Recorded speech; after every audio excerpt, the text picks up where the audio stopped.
Boa tarde. Vamos dar início às nossas atividades agora da tarde e queria lhes dizer que fico muito feliz de estar aqui na cidade de Petrópolis, onde se fundou a Sociedade Brasileira de Medicina de Família e Comunidade em 1981, portanto já há vários anos.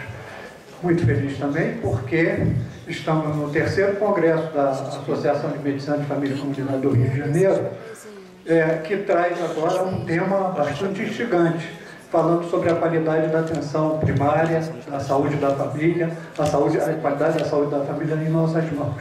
E para dar início a essa reflexão, nós vamos convidar a professora Claunara Chile Mendonça, ex-diretora do DAB, professora da Universidade Federal do Rio Grande do Sul e uma das pessoas mais importantes na nossa área. De modo que, Claunara, por favor, vamos dar início à nossa atividade, porque já começamos um pouquinho atrasado, eu peço desculpas por isso.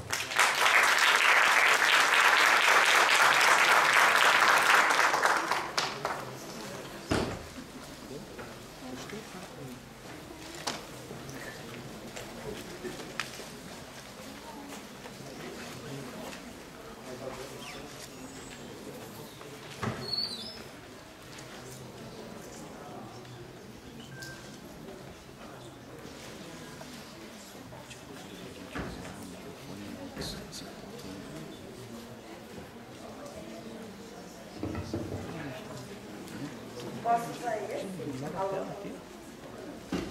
Alô? Alô? Eu não sei como é que eu vou me posicionar para enxergar. Bom, para mim é um prazer enorme também estar aqui, nessa cidade linda que eu não conhecia, e com um tema que eu acho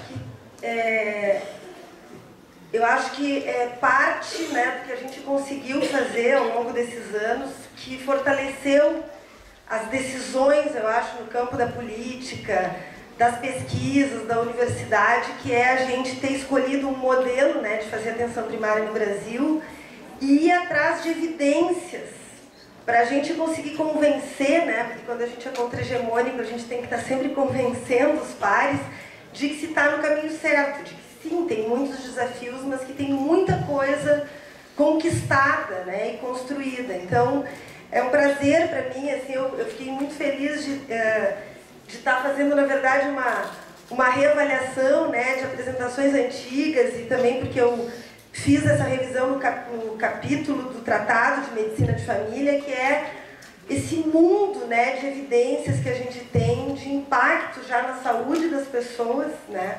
Acho que a gente ainda tem muito, muito desafio a conquistar, né, isso da qualidade estar nas nossas mãos, né. Então é um prazer para mim estar nesse congresso discutindo isso com vocês.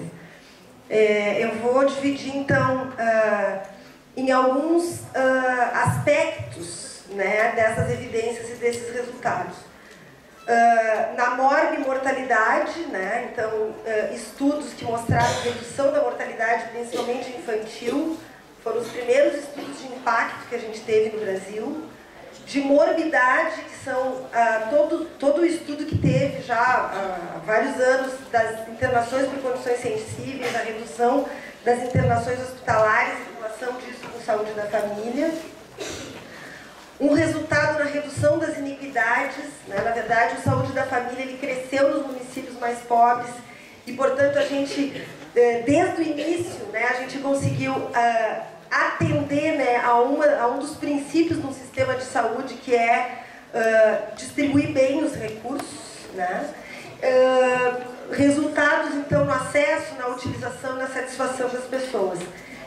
É assim que eu vou estar dividindo, então, com vocês a apresentação.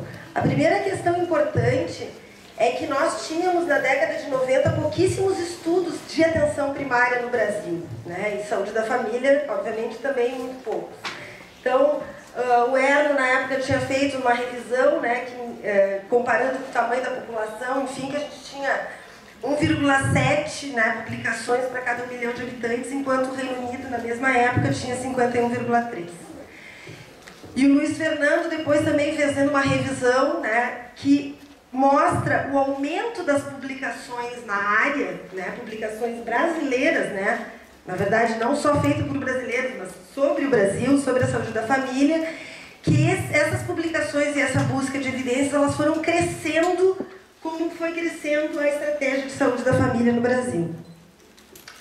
E, por último, o James Massinco, no encontro que a gente teve, que trouxe muitas, né, é um dos pesquisadores que fez muitos estudos, né, no Brasil, mostrou, então, no PubMed, né, esse crescimento, né, que é mensal, assim, é muito interessante a gente entrar e pesquisar e ver a quantidade de estudos que têm sido feitos da saúde da família e da atenção primária.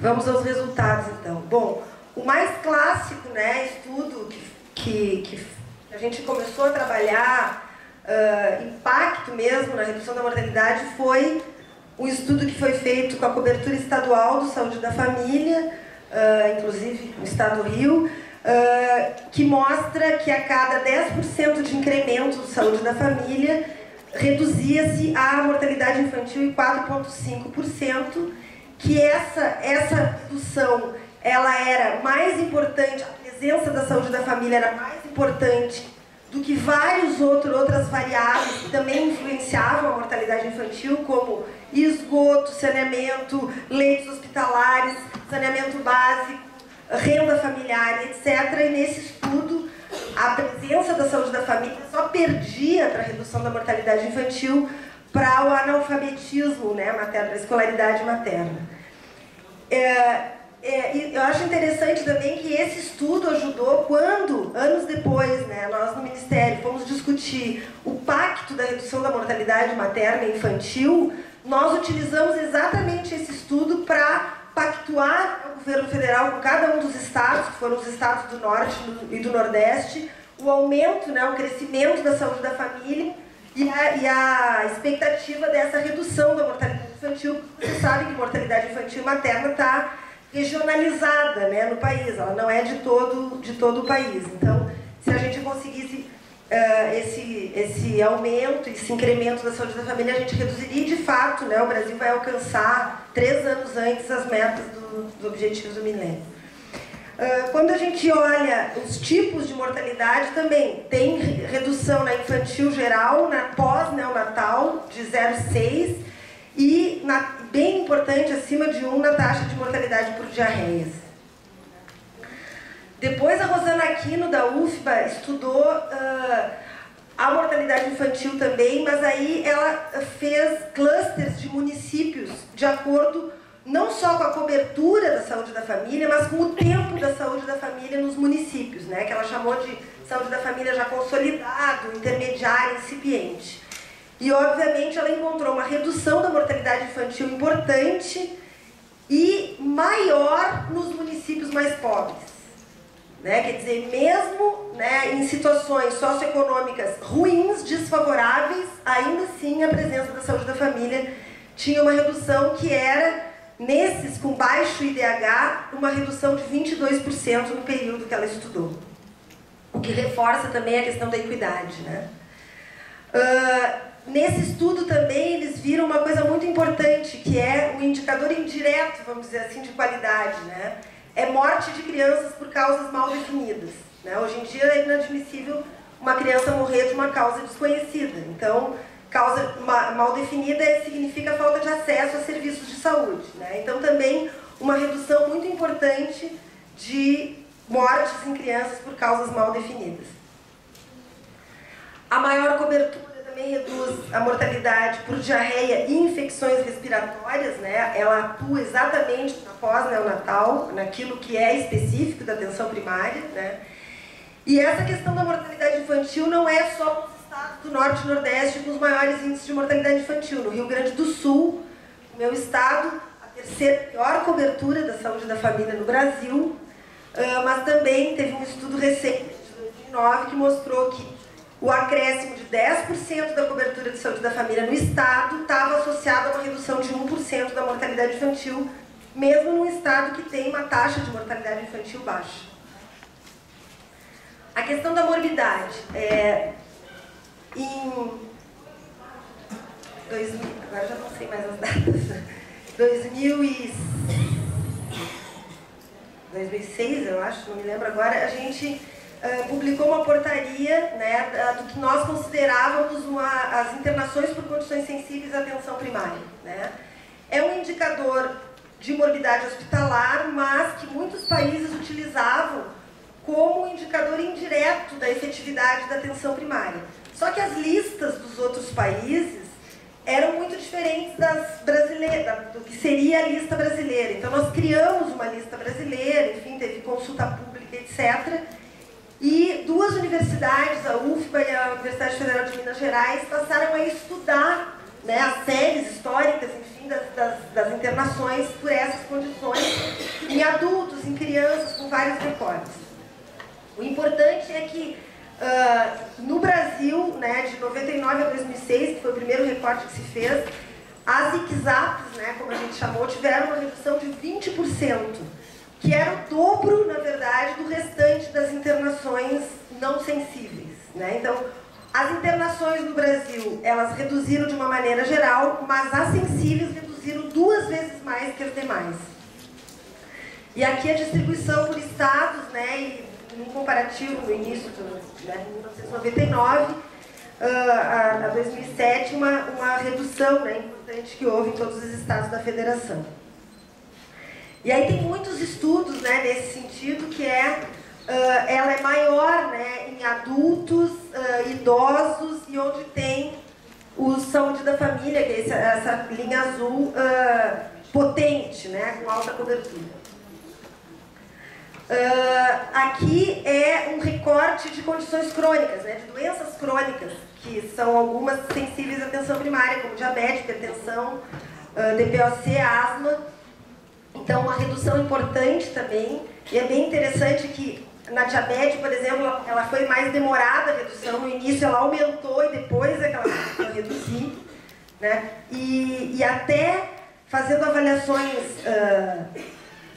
só com agentes comunitários, né? Só a presença dos agentes comunitários também tinha uma redução de internações por doenças cardiovasculares e principalmente em mulheres. Vários estudos esses de internação hospitalar, eles têm resultados positivos em mulheres e não em homens, né? Provavelmente porque as mulheres utilizam mais serviços de atenção primária do que os homens.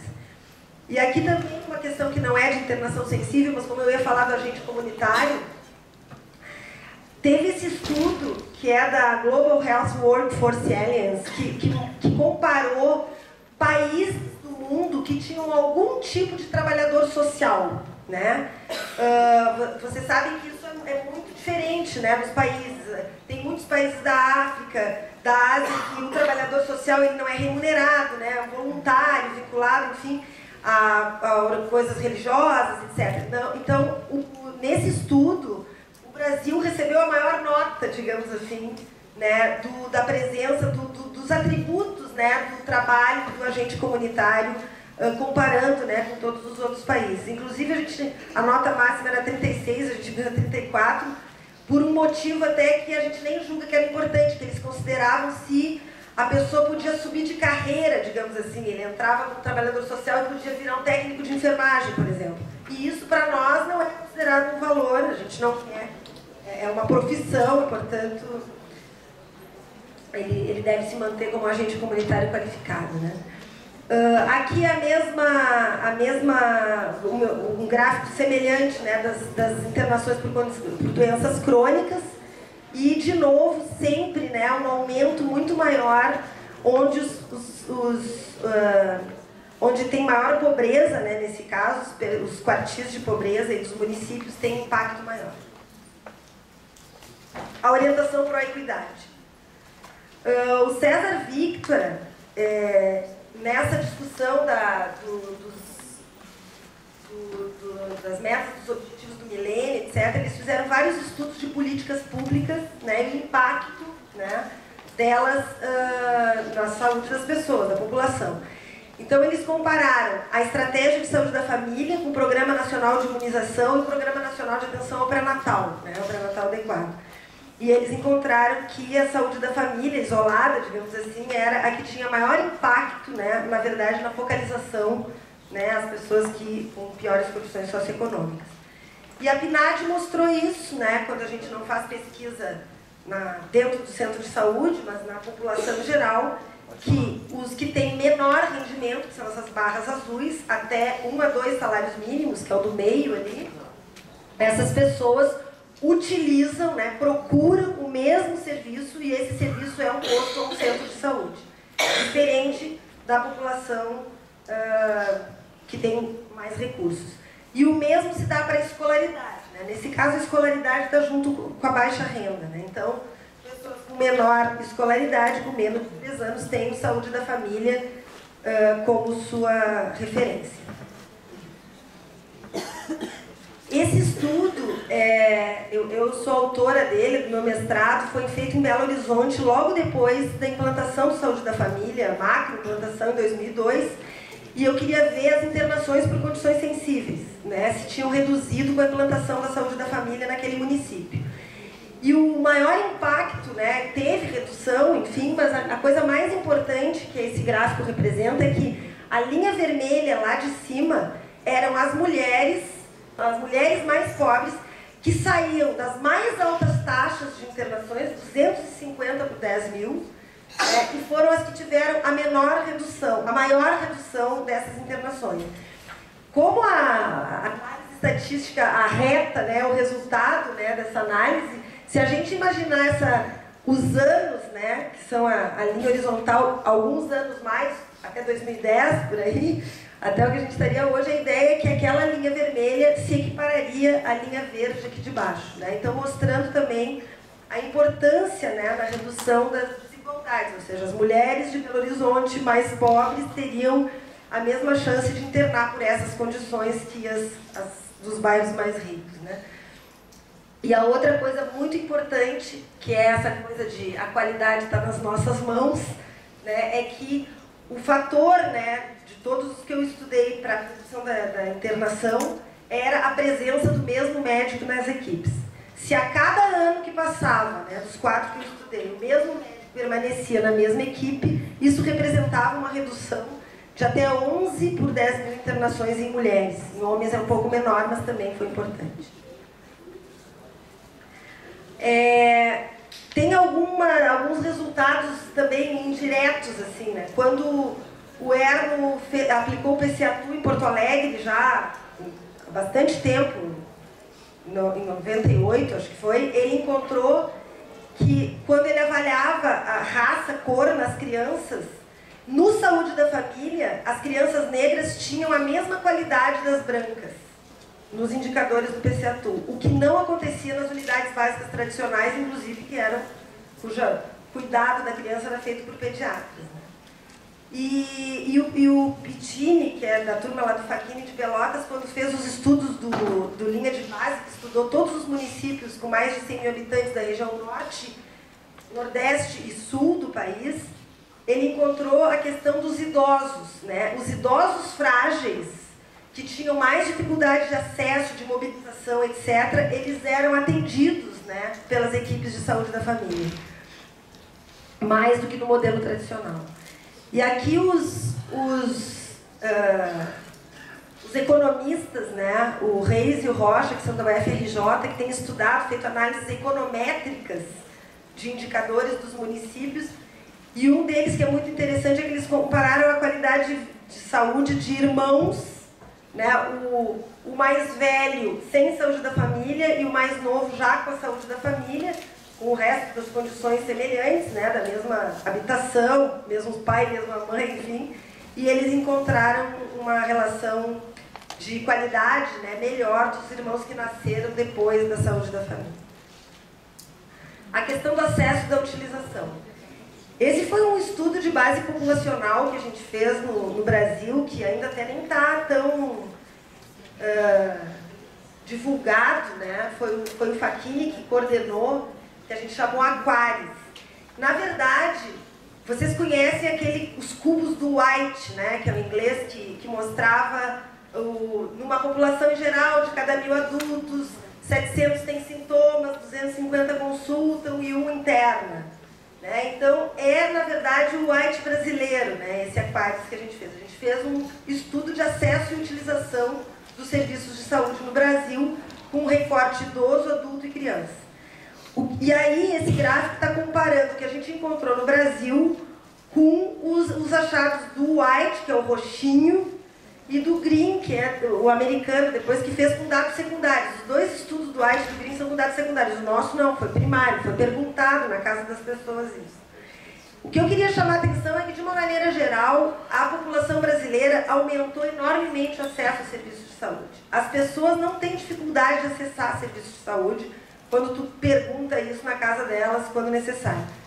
Obviamente, quando a gente vai ver questões de qualidade, é que começa o problema. Mas acesso, a princípio, não é um problema. Inclusive, no atendimento domiciliar, que é o último ali, que a gente tem quase o dobro, né? 8,2% dos idosos tiveram atendimento domiciliar nesse estudo brasileiro, que é um dado muito importante e quase o dobro, né, dos outros países que também têm bastante idosos. Aqui outros indicadores de qualidade, digamos assim, a homogeneidade da cobertura vacinal por tetravalente e a redução do percentual de mães sem consulta nenhuma de pré-natal, né? Então, são indicadores clássicos que se estudou há muitos anos, né? Se tem esses estudos, esse da Alice Telles, mas a gente tem os indicadores no Ministério, enfim, que mostram onde tem maior saúde da família, a melhora desses indicadores. Aí, quando a gente compara, por exemplo, mulheres cadastradas e não cadastradas no saúde da família, e aí a relação, por exemplo, de consulta ao dentista, de receber, né, visitas mesmo nas áreas rurais e sempre, né, a presença de saúde da família como um indicador importante de acesso. Aqui é a mesma coisa, só que aqui é o quanto as pessoas consideram, né, a qualidade do seu cuidado como bom e ruim. Então, quase 3 vezes mais as pessoas consideram ter recebido qualidade boa no seu cuidado, né? Também receberam mais de 3 vezes mais, tiveram acesso a dentista no último ano e que têm cuidados usuais, né, do seu cuidado. Nessa mesma avaliação dos estudos de grande porte, né, na verdade, os resultados da saúde da família foram melhores quando comparados com as unidades tradicionais na percepção dos gestores, na adesão dos profissionais de saúde aos programas, enfim, na oferta de serviços e na utilização das ações programáticas pela população. Quando o PCA-TU foi aplicado em algumas cidades, né, do Brasil, em Porto Alegre, tanto para criança como para adulto, que foi alguns anos depois, os scores mais altos de qualidade do cuidado das crianças e dos adultos foram nas equipes de saúde da família. E no município de Curitiba, que a Eliana Chomatas, que é a atual secretária de saúde de lá, ela, como as equipes tradicionais são muito semelhantes às da saúde da família, porque tem agentes comunitários, tem área de escrita, o que difere, na verdade, é o perfil dos profissionais e a carga horária, a expectativa dela é que fossem ser muito semelhantes os atributos da atenção primária. Acesso, integralidade, coordenação e longitudinalidade. E não foram. A saúde da família, mesmo em Curitiba, está em lugares com piores condições socioeconômicas e todos os indicadores, todos os atributos foram melhor nas equipes de saúde da família do que nas tradicionais. Esse aqui é o de Porto Alegre, né? Compara as UBS tradicionais, saúde da família, que é a segunda linha. O Murialdo, que é outro serviço de atenção primária, que na época era sob gestão do Estado, as equipes do Conceição, né, que são unidades federais, né, e a CACI, que também tem uma parte de atenção primária dentro da sua oferta. E aqui, os atributos de Curitiba. Esse estudo também é de economia, né, que é muito interessante, que mostra o seguinte, que a cada 8 anos de exposição de uma população à saúde da família, houve 5,4% na redução da mortalidade infantil, muito semelhante aos outros estudos, e um aumento de 6 pontos percentuais na ocupação de adultos. Ou seja, a presença de saúde da família aumentou a empregabilidade em adultos. reduziu a taxa de natalidade, né? Reduziu o espaço entre os filhos e manteve mais as crianças na escola, né? E aí seguem estudando e eles veem exatamente isso. Que esse aumento na oferta de trabalho foi maior em mulheres do que em homens, muito provavelmente como efeito secundário da redução da fertilidade e de mais tempo dos filhos na escola, liberando a força do trabalho feminino. E entre os homens isso começou a alterar a partir dos 41 anos, provavelmente como um efeito da melhoria do acesso a serviços, né? Quando os homens começam a ter problemas de saúde, enfim, e aí por ter acesso a serviço, acabam se mantendo empregados.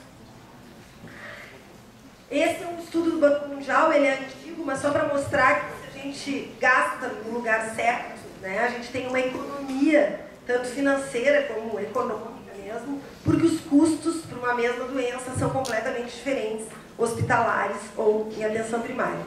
Na época, né, esse é um estudo de 2005, o que eles diziam é que essa economia era equivalente a 10% do PIB de 2003. E por último, a questão da satisfação, né, das pessoas. O IPEA publicou bem recentemente a percepção, né, dos usuários sobre os serviços públicos de saúde no Brasil, né, e a saúde da família foi o que teve a melhor resposta como satisfação pelos serviços recebidos, que é aquele 80,7. Muito bom ou bom, né? Comparando com outros centros ou postos de saúde tradicionais, com os ambulatórios de especialidades médicas e com urgência e emergência, a saúde da família, sem dúvida, né, bem distante dos demais, recebeu a maior resposta, né, de satisfação. Em Belo Horizonte, se avaliou com os usuários a questão da fonte regular do cuidado, né? Então, 81,4% dos usuários referiram ter um médico de referência. E 69,5% sabiam o nome do seu médico. 71,2% confiam na competência desse serviço dado e 83,1% avaliam que o médico se interessa pelo seu problema. Somente em 8,5% dos casos, os usuários referiam que mudariam de médico ou de centro de saúde. Ou seja, quando a gente pergunta se a gente indica para alguém da nossa família aquele serviço, né, 95% dos usuários dizem que sim. Aí eu queria colocar algumas coisas que eu acho que não dá para deixar de colocar num congresso de médicos de família, onde a gente também precisa estar, acho que é isso que faz, né, a gente participar dos congressos, atualizados e atrás da grande dificuldade que é a complexidade que é fazer atenção primária e ser médico de família no Brasil, um país tão desigual, etc. E também do ponto de vista das evidências, a gente também tem limitações importantes quando a gente estuda atenção primária, né? Porque a maioria dos estudos clínicos, né? E é isso que eu queria terminar minha fala colocando isso até como um desafio, que quase tudo isso que eu mostrei de evidências da saúde da família, de impacto na saúde da população, são estudos ecológicos, são estudos populacionais, enfim, de dados secundários, muitos deles, né? E, na verdade, o que a gente precisa saber se lá na vida, né, dos indivíduos a gente está fazendo a diferença, se a gente está conseguindo controlar as doenças crônicas, tem qualidade do pré-natal, etc, etc. E aí vem as principais dificuldades, porque a maioria dos estudos clínicos a gente tem estudos baseados nas doenças, né? E a gente não trabalha com doenças, né? A gente trabalha com uma outra perspectiva, né? Enfim, o que é até muito pouco, que não tem um diagnóstico correto, etc, etc. Então, só para dar um exemplo, quando a gente está falando de que evidências, né, a gente precisa, é a coisa do número necessário para tratar, né, hipertensos. Enquanto que a gente precisa tratar 15 hipertensos severos para evitar um óbito ou uma complicação, AVC, etc., se a gente tiver com hipertensos de médio controle, nós precisamos tratar 700. Né? Então, essas questões, né, é que fazem a complexidade, inclusive, da gente estudar resultado da saúde das pessoas. E acho que o Brasil também tem uma facilidade nesse sentido, que é a gente ter uma área definida, um território definido, uma população cadastrada, etc., que nos ajuda, né? Mas a gente ainda precisa evoluir muito nesse sentido, né? E também de discutir as tecnologias subutilizadas, né, ou não utilizadas. Né? A gente vinha conversando na van, né, sobre a questão da assistência farmacêutica dentro das unidades, a dificuldade que tem isso frente a resoluções, enfim, de profissões, etc. E, por exemplo, onde é que a gente consegue morfina? Né, que o Juan Gervais sempre fala isso. Vejam a quantidade de morfina que o Brasil utiliza e vocês vão ver que as pessoas estão morrendo com dor, estão morrendo desassistidas, etc. Né? Então, o manejo da dor, por exemplo, é uma tecnologia que é conhecida, que a gente tem medicamento, que a gente tem e que a gente pouco utiliza. Mas tem tantas outras, né? O exame preventivo de colo de útero, que as mulheres... A gente não reduziu a mortalidade de câncer de colo uterino no Brasil com todo o crescimento do aumento de exames. Porque as mulheres que morrem de câncer são as que nunca fizeram o exame. Né? E as que a gente está coletando são as que sistematicamente se cuidam, têm menos risco. Então, essa é uma discussão muito importante na busca das evidências, etc., são as tecnologias. Né? E aí eu queria colocar também que dessa complexidade, né, da gente ser resolutivo e ter qualidade, né, e ter um melhor resultado na saúde das pessoas, que, segundo a Starfield, é o segundo objetivo do sistema de saúde. O primeiro é distribuir bem os recursos, ser equânime, e o segundo é melhorar a saúde das pessoas. Porque de nada adianta a gente fazer um esforço enorme e aumentar os bilhões do PAB aí, se a gente não está melhorando a saúde das pessoas. A gente precisa ter resultado na saúde das pessoas. Né? E aí tem toda essa discussão da resolutividade da atenção primária. Eu dei uma aula agora recentemente com um grupo de médicos, dentistas e enfermeiros da UNASUS, lá do Rio Grande do Sul, médicos que estão no interior do estado e que não são médicos de família, vinham até da iniciativa privada, etc. E num município pequeno, eles não podiam fazer lavagem odontológica, porque tinha um otorrino no município que proibia. Né? Então, essas questões da resolutividade, que vão desde coisas simples como essa, como, de fato, não poder fazer uma mamografia ou solicitar uma endoscopia e ter que mandar para... Isso são coisas fundamentais na discussão da qualidade clínica, quando a gente está discutindo, enfim, olhar resultado na saúde das pessoas nessa perspectiva de rede, né, de coordenação do cuidado. Né? Então, a resolutividade, as estratégias, né, de melhora da clínica, a oferta da melhor tecnologia disponível, o reconhecimento, né, dos determinantes do processo de saúde e doença, ou seja, o sofrimento das pessoas, o que faz as pessoas nos buscar, não necessariamente são coisas biomédicas, né, são sofrimentos da vida, né, das pessoas, a prática da autonomia e o como a gente está atrasado nisso, o quanto a gente não tem conseguido discutir e tomar as decisões com as pessoas, né, principalmente nesse mundo dos fatores de risco aí das condições crônicas, da obesidade, do sedentarismo, etc. E aí sim conseguir equilibrar, né, a gestão da clínica e cuidado centrado na pessoa, que é a única coisa, né, que produz confiança. Né? Na verdade, o que faz os usuários, né, seguirem nos vendo, né, num serviço de saúde, acreditando naquilo que a gente está fazendo por eles, é se a gente minimamente faz as coisas da mesma forma sistemática.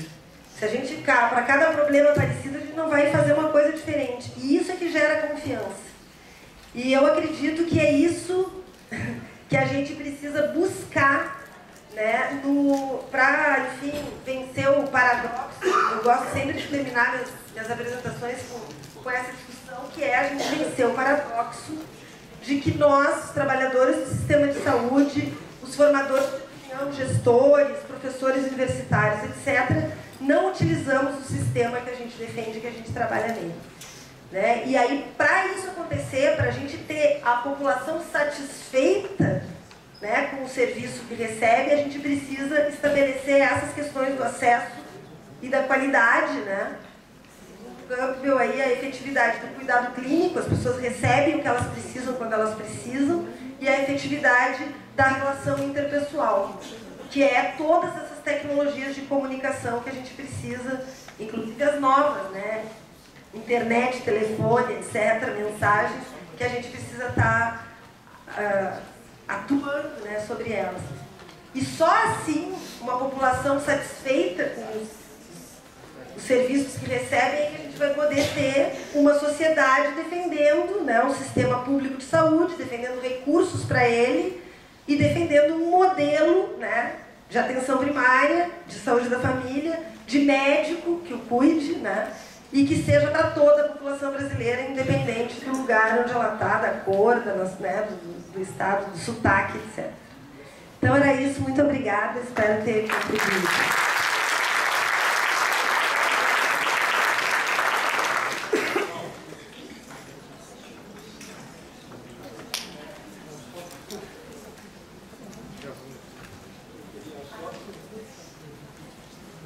Eu queria só, em nome de todos, em nome da comissão organizadora, agradecer a conferência que explanaram, mas não vamos ter debate hoje, mas Plaunaro estará em outra mesa com um temporão amanhã, discutindo a organização do sistema de saúde e a atenção primária, de modo que as questões que porventura a gente quisesse fazer, a gente faria para você amanhã.